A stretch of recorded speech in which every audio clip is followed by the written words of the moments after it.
Hey, welcome back for another devotional today.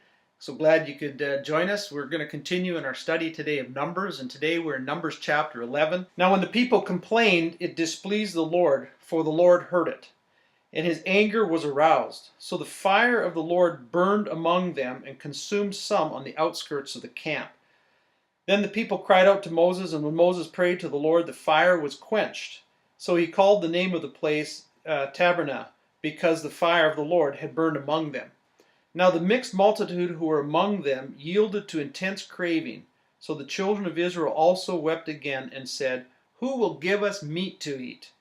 We remember the fish that we ate freely in Egypt, and the cucumbers and the melons and the leeks and the onions and the garlic.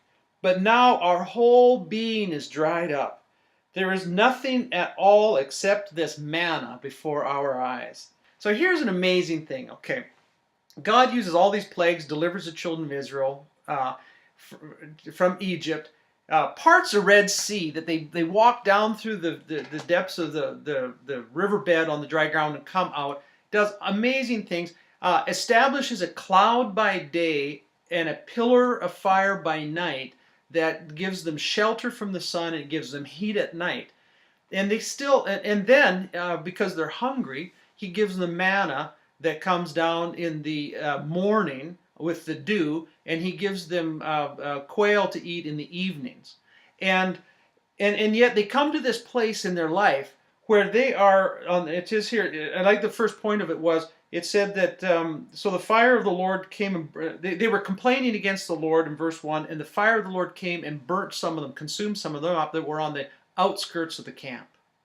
I've always found in my life that it's always in these outskirts of my heart where the enemy wants to come and sow these little seeds of discord and discontent and mistrust and fear and doubt. And he starts to nibble away. And it was the same here, that it was on the outskirts of the camp where all this complaining and where this murmuring started. And it's an amazing thing. And this is what the complaining it sounded like, okay? They said, "Where's the fish? Where's the meat? Where are the leeks and the cucumbers and the garlic and the melons that we had when we were back in Egypt?"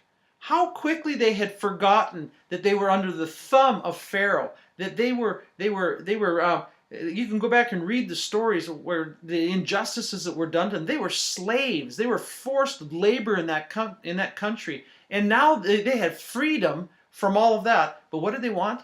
They wanted to go back and have these delicacies of life. They were willing to trade their freedom for these little delicacies of life. And you know, it'd be laughable if it wasn't so much my life too.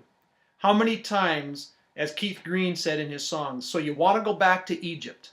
How many times have I wanted to go back to Egypt? And it's just like the devil in the periphery of my life to start to say, "Harvey, you remember the little benefits, you remember these little blessings, you remember the little pleasures that you used to get," and all the time causing me to forget the tyranny that it was to live under guilt and under shame, to the brokenness of heart, the loneliness, and all of the experience of slavery. But he tempts us to go back into that lifestyle by just baiting us with the melons and with the cucumbers and the garlics, with these little pleasures. It amazes me, folks, that God gave this supernatural food every day, and yet they complained, and they said to themselves, "There is nothing at all except this manna before our eyes." Oh, how, if we aren't careful, we can fall for the vices of the enemy to want to go back to Egypt, to want to go back to the former life. I want to encourage you today, one of the keys from this book in Numbers is this word murmur. You'll see it all through this book. They murmured, and that means to complain, to talk amongst yourself and in your own thoughts about negative things.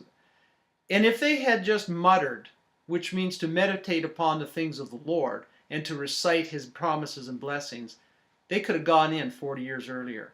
I want to encourage you today to not fall for the enemy, to try to deceive you to go back to Egypt, to put those thoughts in your mind about how good it was. But today to mutter, to be thankful to the Lord, to remember his many blessings. Count your many blessings, Fanny said. Name them one by one, and it will surprise you what the Lord has done.